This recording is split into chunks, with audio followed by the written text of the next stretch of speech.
এই দুটো হাঁসের ডিম ভেঙে নেই।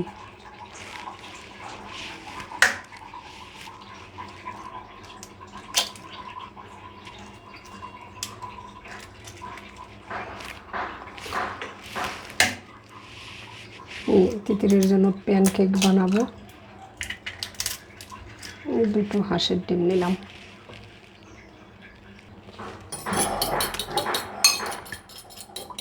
ফেটিয়ে নিই।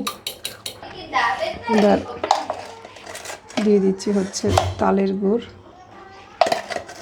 মিষ্টি হিসেবে।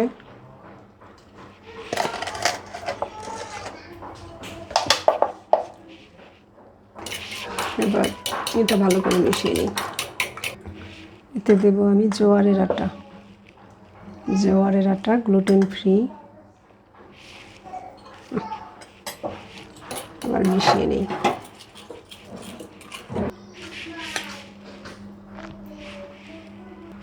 ব্যাটারটা একটু শক্তই হয়ে গেল, সব সমস্যা নেই। বিস্কুটের মতো ভাজি। দিয়ে দিই ঘি 1 চামচ।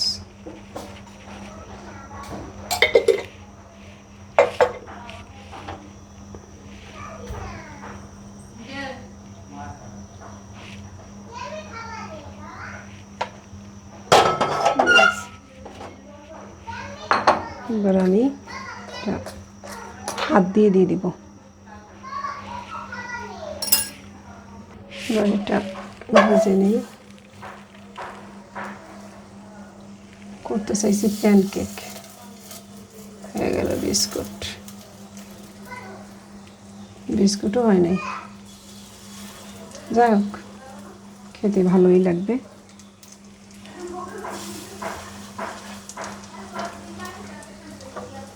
এটার সাথে একটু তাল দিয়ে দিলে তো তালের বড়া হয়ে যেত। একটু ঢেকে দিই।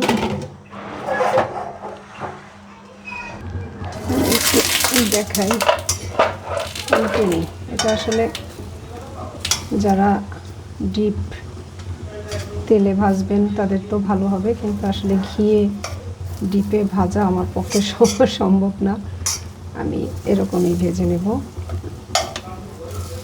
উল্টে দিয়ে আবার একটু ঘি দিব।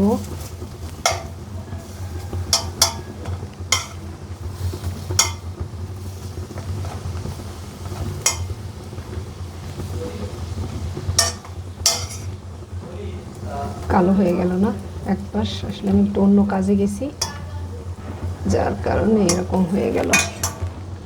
যাই হোক, ব্যাপার না, কি আর করা যাবে। হয়ে গেছে তো হয়ে গেছে। আর একটু ঘি দিয়ে দিই, তাহলে ওই পাশটা অন্তত পক্ষে ঠিক থাকবে।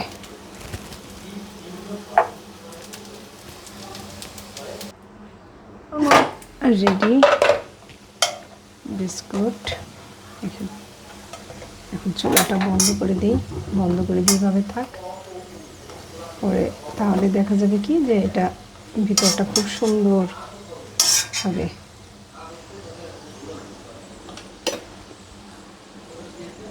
ঢেকে রেখে দিই কিছুক্ষণ।